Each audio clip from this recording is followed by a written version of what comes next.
Well, welcome to another in this series where we try and dive deeply into how your diode laser works. In the last session we did a lot of theory about digital graphics, which are essential foundations for doing what we're going to do today. And just recently I was flipping through YouTube and I saw somebody promising to show you, although it was with a CO2 laser, how to put a photograph onto a piece of acrylic in 4 minutes.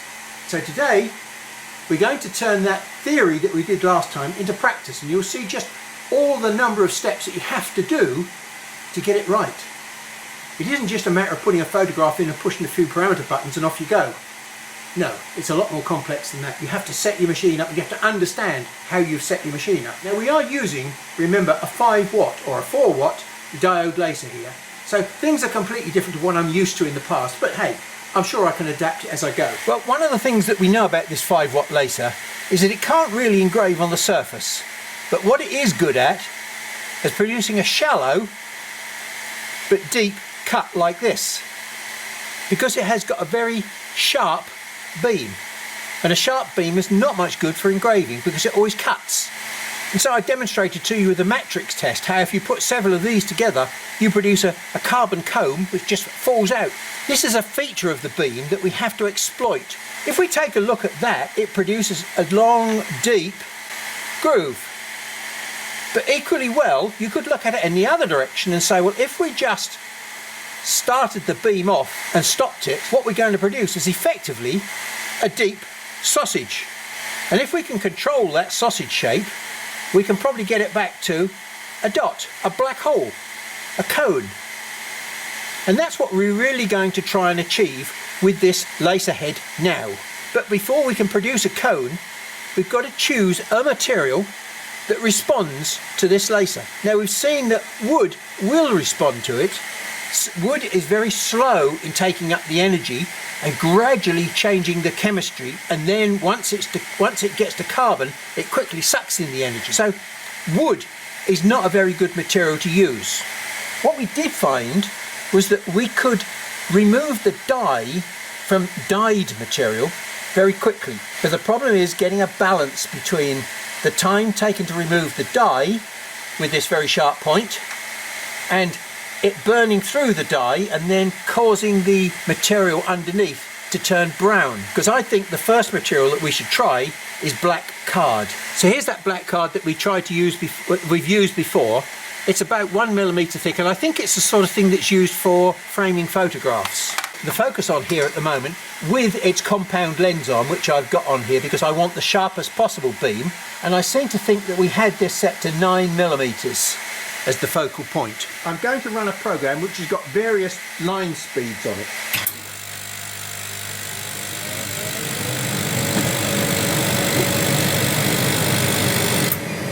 So I've just measured that under the USB microscope, and I think that top line is around about 0.1 wide. To my eye, it's burnt its way through the black and produced a sort of slightly brown texture, even at 600mm a second. So what I'm going to do, I've just changed the top speed to 800mm a second. I'll run the same test again. 800mm a second seems to be still okay. We've still got a little burn in the middle like that. We are taking the dye out the material on the surface, and the dye removal is around about 0.1 wide. That's the first thing, trying to establish what speed we're going to run this material at. So the next thing to do is to run my little dot test at 800mm a second to see if we can produce some dots. I'll put a link in the descriptive text so that you can download this if you want to test it for yourself. First of all, I go into here and pass through, leaves this test exactly as it is. It doesn't try to do any dithering or anything to it. It just leaves the system exactly as I've got it set, which is 254 ppi, which is the resolution of this picture. And all I have the chance of doing is setting the speed, which, hang on, we're going to try and run this at 800mm a second, 800. I'm using 90% because if I use 100%, full power, I don't get any mark space ratio adjustment. I want a pulse, so I've set it so that I've got 90% on, 10% off, 90% on, 10% off, and that's my PWM pulse. Now here's where it gets interesting. Now I'm using 10 dots per millimetre, and if I'm running at 800 millimetres a second, I need 8,000 dots a second. Now I know that sounds phenomenal, but I'm going to set this to 8,000, 8 kilohertz. So that means I'm going to produce one dot, one pulse. And here's what we've produced. The only problem is we haven't got dots, we've got lines. Now we're bearing in mind that this dot and this gap here are 0.1. So it looks as though we've got something like about a 0.05 line thickness. I want to make the line thicker. Now I know this sounds balmy. Putting it out of focus should make the line thicker and turn it more into a dot than a little dash. As I drop the focus, I've lost intensity and I've dropped it from 9 to 10 millimeters. That shows you how sensitive it is. We could possibly go the other way and raise the focus rather than drop it. And that's what happens at 8 millimeters. We have very little scope for playing with the focus, which means that we need to keep our material very, very flat. I could try dropping the speed a little bit to say 600, and if I drop the speed to 600, then I've got to drop my frequency to 6K, and I've still got the focus set at 8 millimeters. The line is a little bit thicker, but we've lost our dot resolution. And there we go, 9 millimeters at 600. They're looking quite nice, 0.1, well separated dots now. That's the second part of the test, to know what power and speed you're going to be using, because look at the difference between these two. We've got a good contrast here, so we're going to produce white marks on black paper, not black marks on white paper. So we've got to turn our image around when we eventually get to it. Okay, the next test that we're going to do is a very simple test. It's called scanning offset. I've got a rectangle there which is 15 millimeters wide, 10 millimeters tall. I've got the parameters set so that the line spacing is 0.5. Edit, device settings. And here we've got something called enable scanning offset. And I've got some numbers already set in this table, but of course one of them is not 600. So we've got to look at what 600 needs to be. And I'll show you what happens when we don't have a scanning offset for 600 millimeters a second. You can see what we've got here. Look, we've got scans going left here and scans going right here, and they overlap in the middle. We've got a huge amount of overlap on the scans. So first of all, let's put a number in for 600. Let's guess a number for 600. Edit, device settings, add 600. And we'll put a line, we'll start off with 0.2. And don't worry about the bottom one. And there we go, we've got a nice set of lines down here which are more or less lined up with each other. Why have I done that?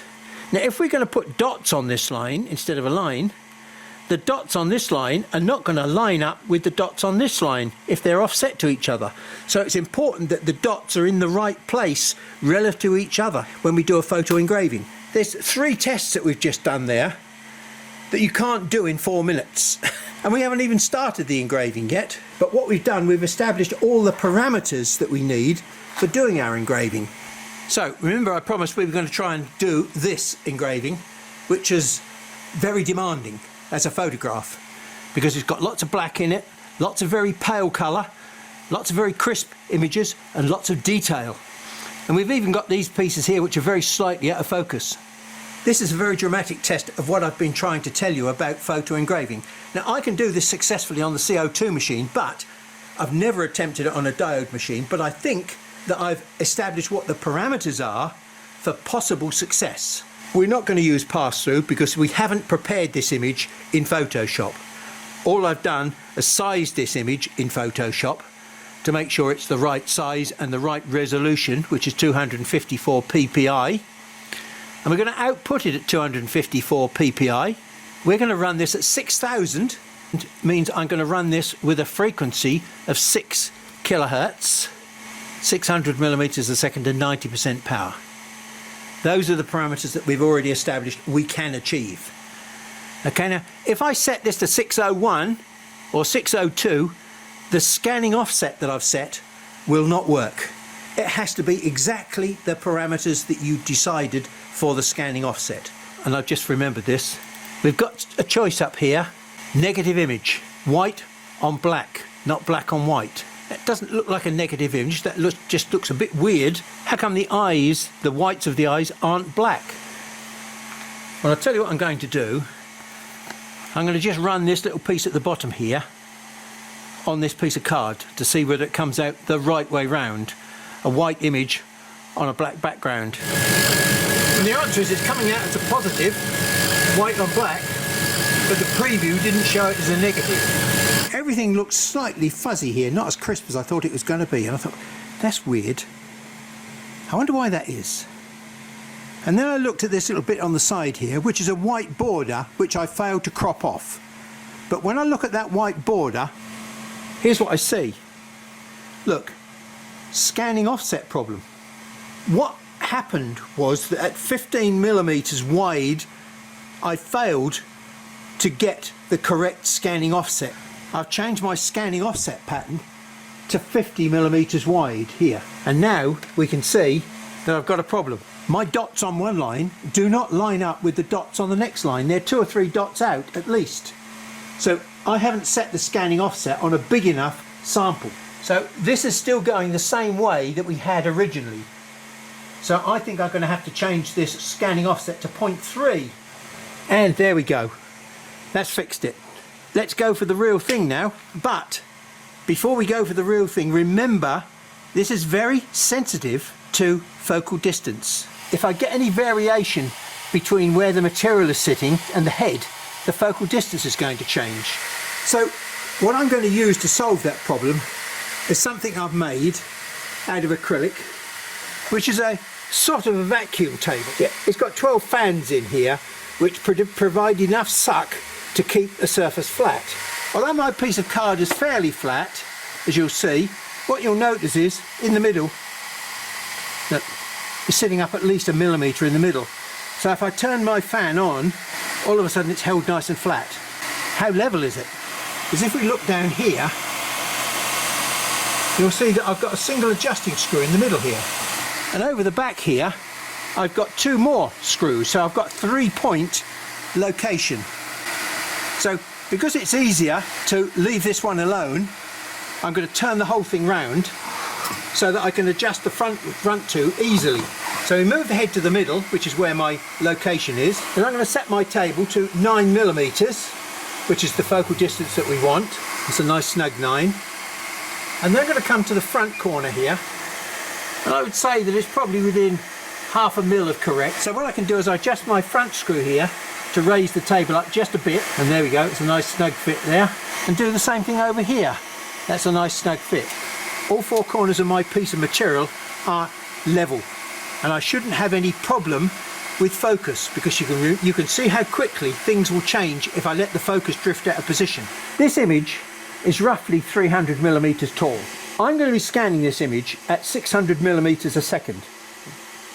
600 millimeters a second is fast.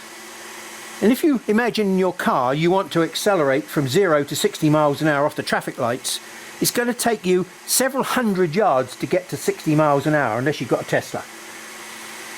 And so consequently, the controller in this machine knows the accelerations that you've got set in the background. You're going to have to travel from here to here before you reach 600 millimeters a second.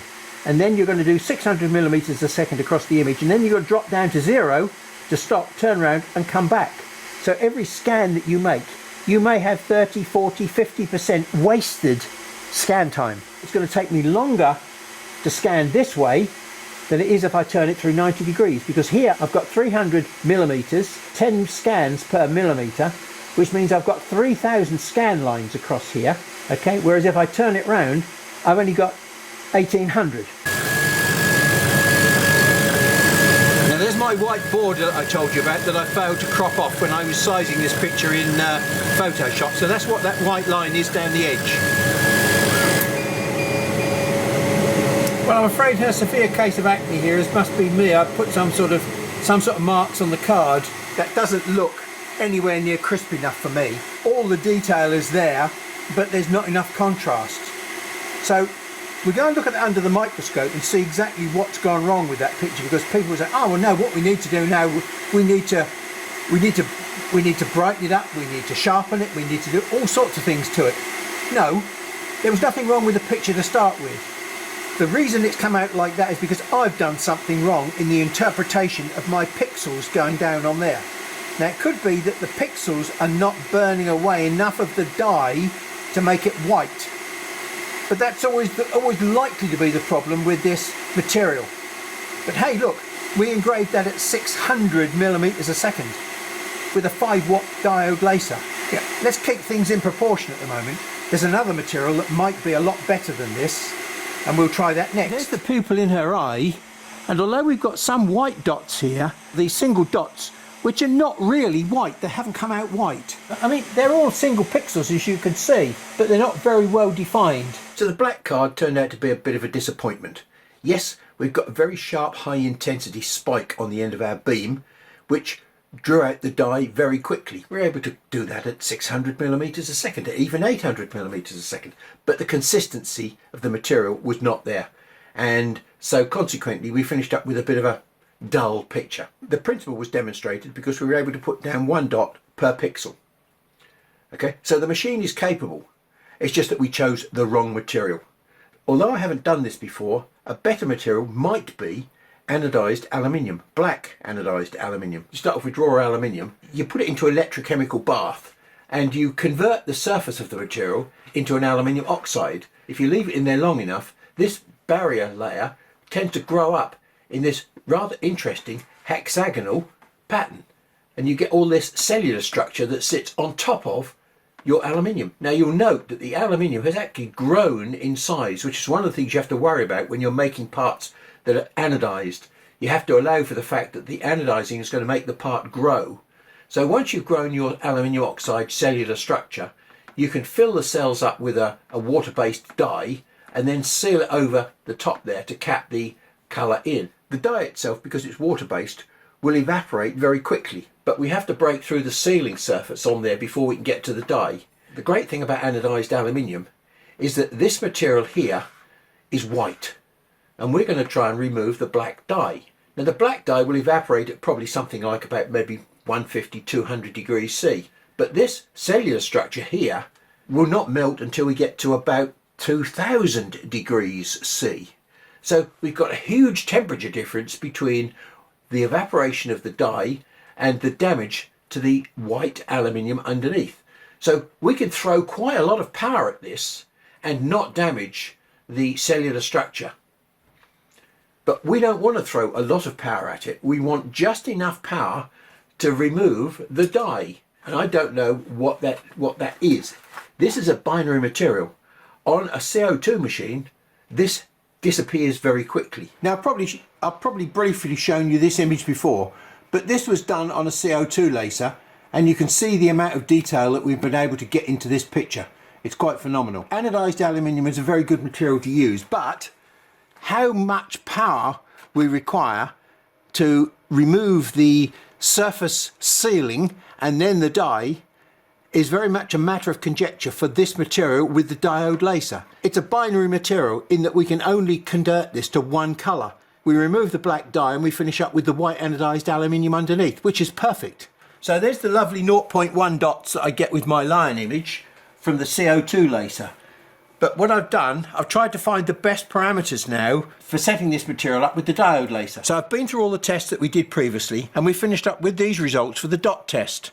Now, they don't look particularly brilliant. We've got the right thickness of line, roughly about 0.1, and we've got separation of these dots, but they're not what I class as nicely, cleanly separated. We haven't got 0.1 dots. We've got 0.1 smeared dots. I'm going to make the assumption that these are 0.15 dots, and I'm going to reduce the resolution of this picture from 0.1 to 0.15, which I think is around about 168, 169 ppi. So we're going to reduce the resolution for this next picture. Whereas we were doing 800 millimeters a second for the card, to get these results, I'm down at 5 millimeters a second. I just can't burn through that surface layer and get to the dye underneath unless I run slowly. So let's give it a try. As you can see on anodized aluminium, this is coming out pretty good. I've actually degraded this picture in two ways. First of all, I've made it smaller. I has now got less pixels in it, for example, so it's going to be cruder. Maybe you won't see the eyelashes, for example. And the second thing is I've degraded the picture by changing it from a 254 to 169.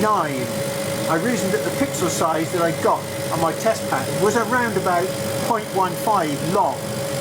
But the problem is, so as I increased the pixel size, what I've also done is increased the line spacing between the pixels. Because Lightburn doesn't allow me to change the interval. It fixes the interval assuming that the pixels are going to be square. It's caused probably a little bit of extra spacing between my scan lines. But we'll see that when we actually look at it under the microscope. But from this distance, it looks pretty damn good, doesn't it? When we look at it under the microscope, you can see exactly what I mean. The gaps between these are not correct.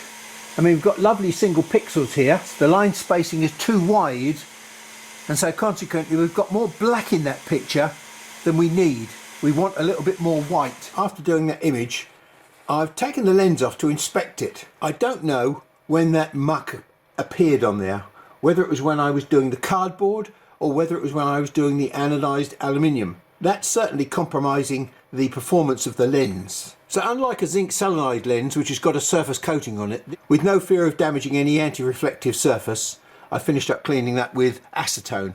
Right, I'm now using a piece of different black anodized aluminium, and I'm absolutely staggered at the difference between this and the piece that I used the first time round. Remember, I could only get that to run at 5mm a second. I've just been through my pre-test, the line test, the dot test, and the scan test, and I'm able to run this at 400mm a second. Now I have degraded the picture even more because I've reduced it to 140mm wide. I've got less pixels per element of the picture. So whether or not we should be able to see the eyelashes on this picture is another question, but I'm fairly confident it's going to come out pretty damn good. And this looks like a nice binary image, black and white. It looks as though the power is set just right to take all the dye out of the pores of this material. Now I see a little bit of a pattern developing on there, some lines that look as though they might be something to do with an aliasing pattern. In other words, the dotting is not exactly at the same frequency as the PWM. And it's creating some rather interesting patterns on there. Now unfortunately I only have one piece of aluminium, so I don't have the opportunity to play with this too much more. Now it's very important that you see this taking place. It's an image that's not prepared for photo engraving, and I'm doing a dot per pixel replication. Well, I think you have to admit this is pretty damn good.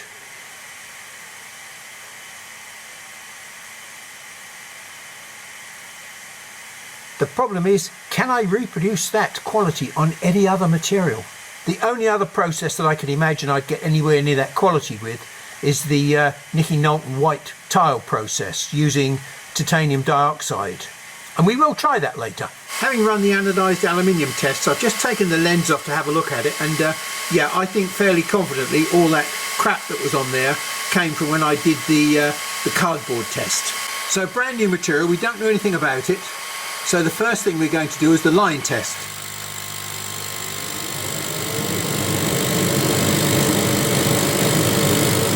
Let's go and have a look at those under the USB microscope.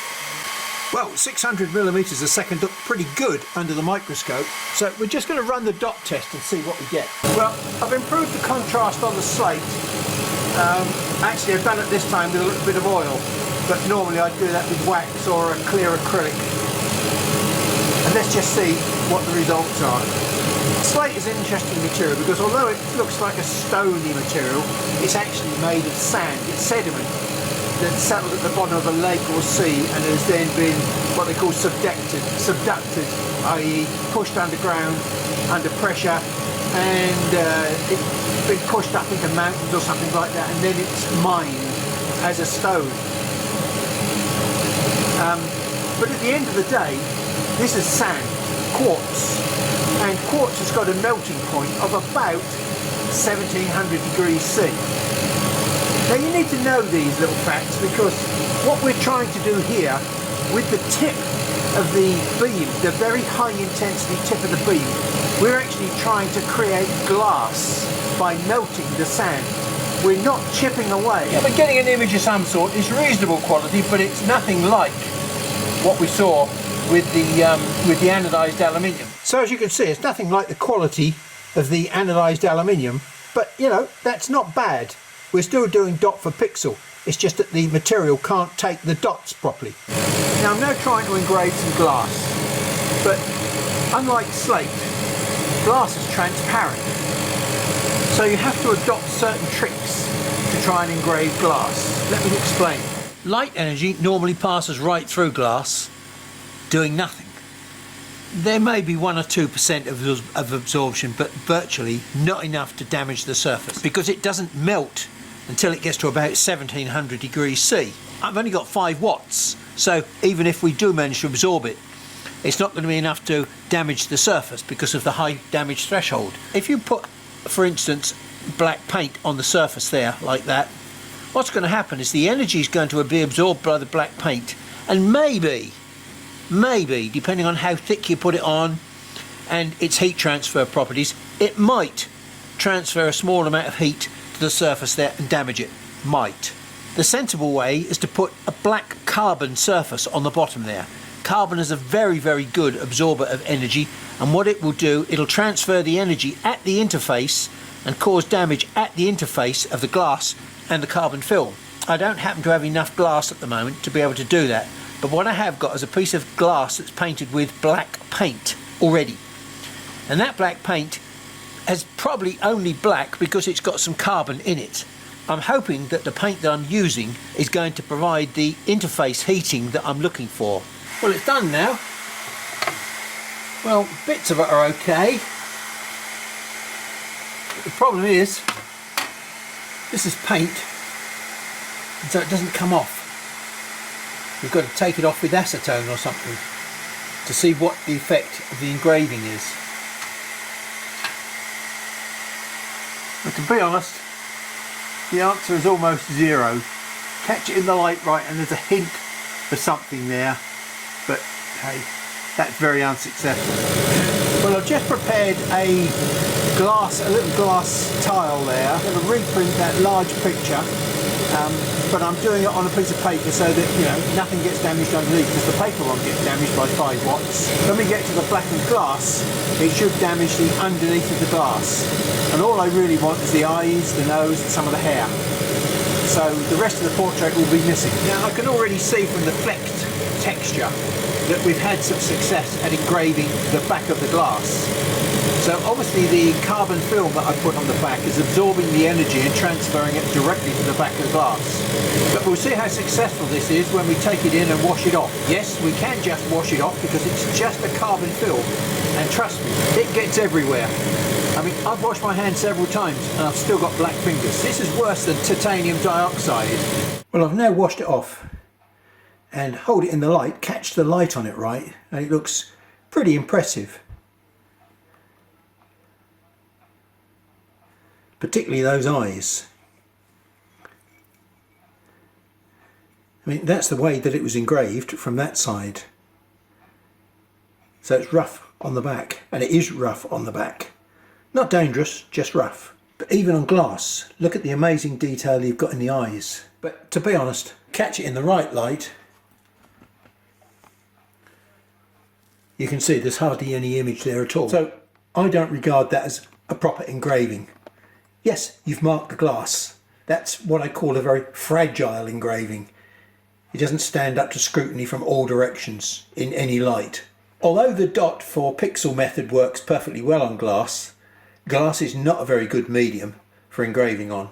Now, I've already been asked a question. Why do I need carbon on the bottom of glass? Because surely, if I put a piece of metal, a piece of stainless steel, brass, copper, that will reflect up and do the same job. Well, the answer is in the question. Yes, it reflects. It doesn't absorb energy. If we look at the right hand picture, my block was sitting up at an angle on a piece of shiny stainless steel. And look what's happened to the beam. It's reflected off the shiny stainless steel and back up and out of the top of the block. The bottom of the beam reflecting off the surface has caused a small amount of energy loss because you don't see that light patch at the bottom there for no reason at all. It costs energy to produce light. The energy is not being absorbed. If it was being absorbed, you wouldn't see a reflected beam. And what we need is a medium on the bottom surface of the material which absorbs the energy and gives it back to the surface of the glass. Carbon is extremely good at absorbing all sorts of wavelengths of light. And if it absorbs, basically it means it's sucking in the light energy and converting into kinetic or heat energy. Apart from exploiting the binary properties of black anodized aluminium, we haven't really come across a suitable material for doing photo replication. Yes, you can scratch and you can scrub across the surface and you could do some sort of engraving on many materials. But hey, I'm doing the most challenging thing that I can imagine possible to test this diode laser. We've got one more material to try, which is the Norton white tile method. This is a soft, very thin hide. I don't know whether it's calf skin or whatever it is, but it's around about 1 millimetre thick and it's got a lovely surface on it. Must give that a try. I've just done the line test and a speed test or a focus test here with my dots. Now this is currently set at 400 millimetres a second. I'm just going to push it up to 600 and see what it can do. And there we go, 400 millimetres a second is superb. It's beginning to lose it a bit, isn't it, at 600 millimetres a second?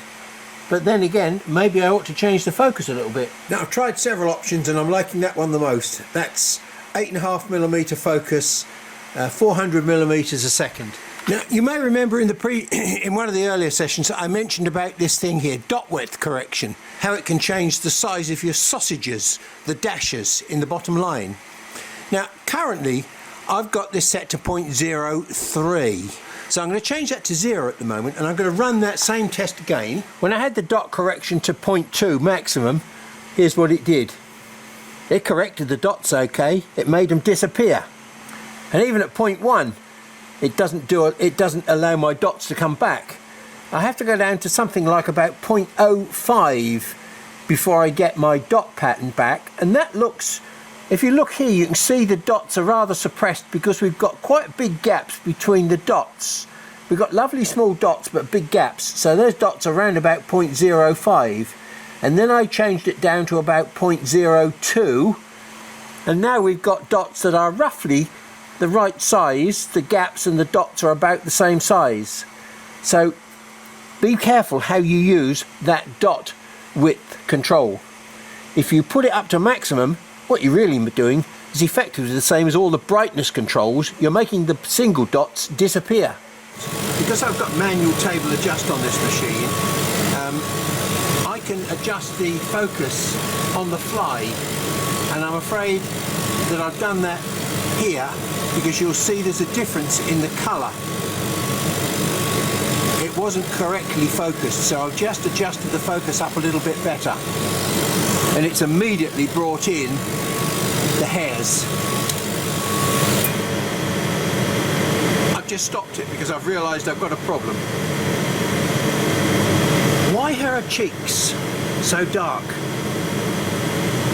Well, the answer is I've forgotten to turn this back to positive from negative, because we're using black ink on white paper now, not white ink on black paper. So I'm going to reset this and we're going to run it again, and you're going to have to accept maybe a fifth of it as negative and 4/5 of it would be positive.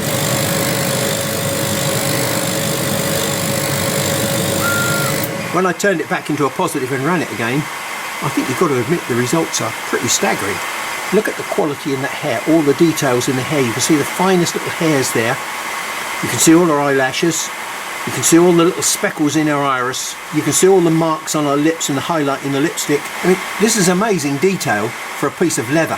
If you can do one dot to copy one pixel, you will reproduce a photograph.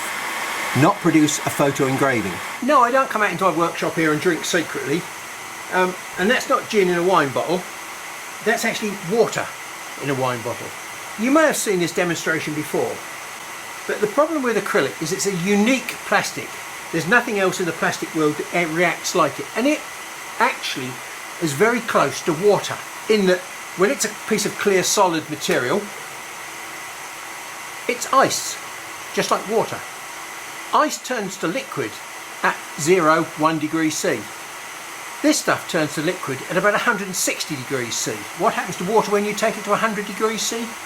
Well, the answer is it boils and evaporates into steam, which is basically small particles of water which are driven off the surface. Well, that's exactly what this stuff does at 200 degrees C. It boils and produces vapour, solid particles, little liquid particles of acrylic, which when they fall back down again, just like water onto a cold surface, it recondenses into water. This stuff recondenses into liquid and then very quickly back into solid material on the surface of your job. But to give the impression of engraving with acrylic, you have to do something special. This is just clear acrylic. Okay, now if I do this to it, and what colour is it now? Well, it's white. How did that happen? Well, I think you can work it out for yourself very quickly. The only thing that I've done by shaking that is create bubbles. And bubbles are acting like cat's eyes. They're reflecting and refracting the light in all sorts of different directions. The problem with acrylic, remember, it boils at 200 degrees C. So if you take the temperature above 200 degrees C, it evaporates and disappears. If you take it up to about 160 degrees C, it'll melt and turn into a liquid. So somewhere along the way between 160 and 200 degrees C, you've got to hold the temperature at roughly 200 degrees C to make it boil. And if it boils, what do? You produce bubbles, and bubbles reflect and refract the light. That's the basic science behind how to get a white surface onto any colour acrylic. You have to make it boil and hold it in the boiling condition, not the evaporation condition. If you evaporate it, it cuts.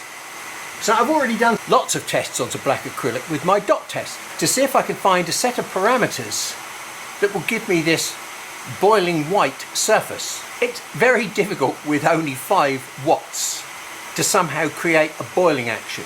I think I have maybe nearly achieved it. I've got a colour change, very small bubbles in the surface, but it should be good enough to see whether or not we can get photo replication on acrylic. Technically, the material is capable of taking very small crisp dots, but whether they're white dots on a black background, well, that's something we shall just have to find out. Well, it might just sort of look okay at this distance, but to be honest, close up, it's crap. Many of the single pixels did not turn white. I'd put that down as a failure. Well, that's a tile covered with titanium dioxide. I tried here to get the settings with the little dot test set up good to start with, and I thought I had reasonable settings, but when it comes to reality, you can see that the settings are not very good at all. Now, titanium dioxide is a fascinating material. It's a very, very fine white powder that starts off like a piece of coal, black. And when you grind it down to nanometer size particles, and all of a sudden it picks up the light and becomes very, very bright white. But it still is inherently minute particles of very black material that look white. I know that sounds totally contradictory, but when you heat it up, you combine quite a few of these particles of very fine powder together and start making a blob again. A blob that is no longer nanometer size, and it becomes black. It reverts back to its normal light absorbing capability as opposed to light transmitting capability. I'm absolutely sure we've done the first part of the chemistry to make sure that this titanium dioxide has blobbed. Whether we've heated the glass up underneath to make it stick is a secondary question. So let me just do this. Hey, look, if we try and take this off, we have managed to get something to stick, but not much. We've hardly get any single dots on there at all. Yet more power, and I think we'd be able to succeed with this, but at 5 watts, even with the focused spot of the combined lens, we've not got enough intensity to do two jobs. One, combine the particles of titanium dioxide to make them black, and secondly, fuse them into the glass that's below. I've got a little wire brush here.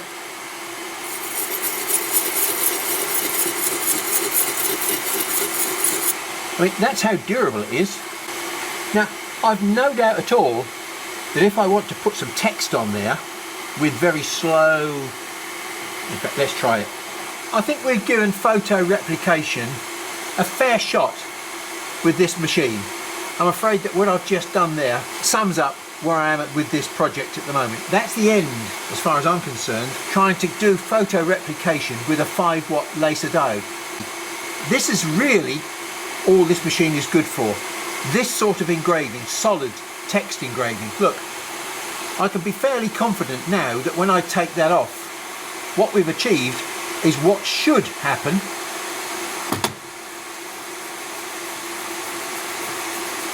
That's a stainless steel wire brush. And it's done a super job. At 20mm a second, solid text, 0.08 line spacing, so that I've got all my lines joined up, then yes, it's done a good job. It's done exactly what we expected to do. In the next session, we'll go on to the relatively easy type of engraving, this solid text engraving, or maybe images, because images are not the same as photographs. You can scan black and white images just like this and create nice, reasonable quality pictures. Now, for some strange reason, people like to use these sort of things to put text on to give away as gifts. Okay, we're going to try that fairly simple sort of text engraving on this wood next time to just see how successful we can be with a 5-watt diode laser. Yes, we shall be able to do it, I'm fairly sure, if we do it slow enough. Question is, what sort of mess will we make of the surface? Thanks very much for your time and patience, and I'll see you in the next session.